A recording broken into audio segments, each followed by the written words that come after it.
on kinnisvara hinnad, palganumber paigal tammu, taarakotti pere ei saa pinna, hinnatõus on jooksusammul. Toompeal sappi vana papi pritsib, sest et vorstiks raha napib. SMS-i laenajate taktis Eesti majandus veel rohkib. Püksirihma pingutame, kokkuhoid on jälle moodi, aga firma riided ära unustame, tormame second handi voodi. Kokku on kuivanud soomlaste hordid, neid aina vähem on seilamas siia. Grillavad nökkis ja kuundelevad lordi, sest hinnad on tõusnud nii juustul kui viinal.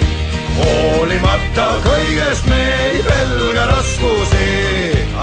Osale ka sina kampaanias Eestimaa puhtaks ja võid prügikastidest üle Eesti leida Samsungi nutitelefone.